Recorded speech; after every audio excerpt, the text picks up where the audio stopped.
Hi there, Joshua Smith again. Nice to see you back. We're doing the last video in my series on new construction, and today we're going to talk about building a custom home. We're going to talk about a specific builder that I found here in Nashville that their products look great online. I've never sold one of their properties, but they're a great example of a really good-looking builder that, again, I think in the last video I talked about how at a certain price point, it's good to just start looking at some of these base packages that a custom builder can do, where wherever your house is, as long as that home that you want will fit on a specific lot, you should just go that route, because effectively you really are going to get a much more personalized experience. That's what's key. Personalizing the experience, going from just your basic package home or your custom, more luxury home, all the way now graduating into, I'm gonna build exactly what it is that I'm looking for and have the freedom to pick and choose all of that and put a budget together that's tailored specifically to you. So we're gonna talk about that today. We're also gonna talk about home warranties that come along with the builder warranty. That can be a little bit different. It can vary from like a custom home builder doing a one-off home for you versus someone who's doing a whole plat-based production community, PUD, planned unit development. But they come in a form that you can leverage and utilize, and you need to know exactly what you can use that for. So again, that's what today is about. Let's dive right in. What's up? My name is Joshua Smith. I'm with the Home Agent Group. I want to talk to you about what you're up to and how we can expand together. To be honest with you, you can cut this. That's the highlight of our entire trip. All right, so let's talk a little bit about custom home builders. So like I said, you get to a certain price point, you may as well start looking at some of these packages that custom builders have, because as I'll show you with this particular builder that I've got pulled up here today, the entry-level price points really aren't that bad. They're not that different from what you'd be getting out of an existing home. Now you got to factor in the cost of the lot. Wherever it is that you want to be, that land that you're going to build on plays a role in obviously the budget, but it also plays a big role in what you can get, because it's going to be zoned a certain way for a specific type of home. There are going to be lot specific, city ordained, county specific restrictions on how far you can build, how big of a house you can build. And also, you don't want to over improve a house or build a house that's worth a lot more than the rest of the neighborhood, because that neighborhood, if it's not caught up in time, is going to pull the value of your house, or maybe not pull the value of your house down, but it's going to create a problem potentially in the future with you keeping the value or growing the value of your home. Effectively, from an appraisal perspective, it makes your home a lot more unique. So if you're going to build a home, $1 million home, and a house with $200,000 houses, you're just not going to get all that value back. I have a buyer who loves historic homes. That's all they ever want to look at. We've bought or sold a couple of different historic homes at this point together. And I love shopping for homes with them, because we're looking at these 100, 200-year-old houses in some instances, way out in the country, but also right here in town. And there was one home in particular, I think it was on HGTV as like a remodel at some point. Beautiful, beautiful home over in Antioch. Antioch is one of those places where you can buy much more affordable houses. That means that there's a cap on really how much value homes have over there in some instances. That being said, you've got a $1 million property in this 200-year-old house that's been remodeled by HGTV and whatever else. And because of this combination of very well improved historic homes already are very unique and they're very difficult to value. It's really whatever somebody will pay for it, but that doesn't mean that the bank is going to finance all of that value, because the bank is only going to finance what it can appraise. So that's where you run into a problem with what we say would be over-improved houses, an over-improved new construction or an over-improved remodel of an older home. In this case, this historic home. So I digress.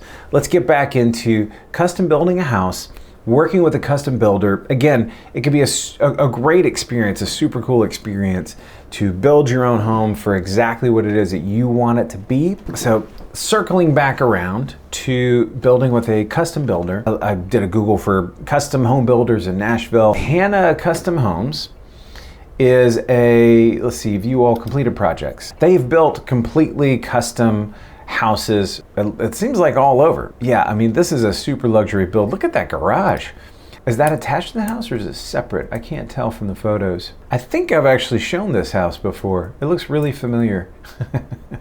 But look at this. This is hyper customized. Clearly this is like an entertainment space. It's not just a dining area. It's got everything. You've got the wine cabinet here. You've got, are those cabinets on that back wall? No, it's just a really nicely designed wall. What a wall. Okay. Look at that library. Oh my gosh. See, this is cool. This is what gets me excited because this feels like someone said, I need a library. I want a library with one of those ladders that you see in Harry Potter. That's what I want. You're not going to get that from just your average builder. That's going to be somebody who customizes something specifically for you. Love that bathtub. Yeah, man. I mean, this gets me excited because this looks like real artistry. Like these guys are artisans. They're craftsmen, like real craftsmen. It's really great. I like this one. I like this builder. I would recommend this builder 100%. I need to reach out to these guys and get to know them a little bit and do like a house tour of something that they're currently working on. Oh, they have current projects. Can I get there? Do I got to go to Instagram for this? Look at that. That's massive. It's a castle. That's a castle. Look at that footprint. Yeah, man. Whoa, that stairwell. Oh my God. Yeah, see, this is what I'm talking about. All right, dude. Yeah, that's a killer house, man. Stunning. So Hannah Custom Homes, glad I found them and did a little googly goog. It's a great search engine result for sure. Yeah, look at those coffered ceilings. I love all of those accents, all of those details. Clearly these guys are working with some great designers. What's that? That looks like a Roman bath. What is that, a 30-foot ceiling? I love that. Look at that ceiling up there. That like copper brass look up there. Come on, shut up. Okay. All right. That looks like a hotel bar. Kind of reminds me of, what's that hotel in Chicago? The Athletic Club. Sort of looks like the Athletic Club. It's got that sort of style to it. Athletic Club is a little bit more genuinely 1930s or whatever. But yeah, that looks like a hotel room in a Bond movie. I mean, this is maybe a little over the top. These are like, we're getting into some super elite status. This is great though. I mean, again, working with these totally custom builders, if you haven't built a home with anybody before and you want to jump to this level, obviously that person, that builder will work with you and can work with any and all of your desires. But again, there's gonna be constant points of negotiation, touch points. Can you work with a buyer's agent doing something like this? Have your own agent represent you? Yeah, 100%. If it were me doing this, I would treat it a little bit like a commercial project. I always align with an attorney out of the gate when I'm negotiating commercial, and this would be the same kind of thing. You would approach it with an attorney and an agent so that you have, or one or the other or whatever, so that you have a standpoint of legal understanding every time something comes through. There's a contract change, because you've got someone who's able to interpret these contracts that the builder is writing. It's not something that comes up so much in residential real estate because we operate by these standard forms, but builders make their own forms. You want to have a team around you that can confirm those things and can say, yeah, this is what you talked about, this was the intent, everybody understands that this is what's going to happen. Even though the contract says X, you're getting sort of an XY situation. So again, just having some professionals in your corner, people that can really help you to interpret and be in defense of what you're looking for, always important, paramount. All right, folks, last thing I'm going to talk about in this series. This is the final point. We have reached the end.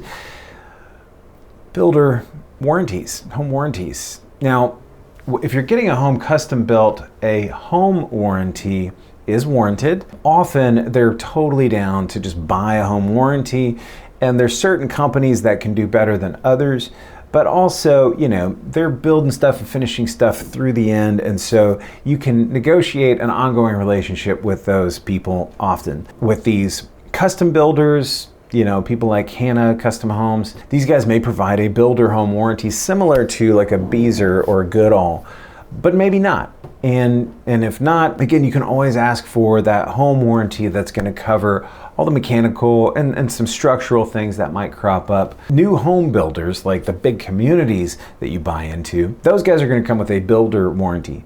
Very similar to like a 5,000 mile warranty when you buy a new car or whatever, 70,000 mile warranty, whatever it is. You know how it works. So these guys are putting these home warranties together where they're going to be able to fix anything structural, mechanical, all the issues that can pop up in the first year based on the fact that the home was just built. And it's great to have. You can take advantage of those warranties. Actually, having a home inspection done with a roadmap before you get the warranty, always good, because now you can say, here's the state of the home when I bought it, and that's what it looks like now, and that needs to be covered by a warranty.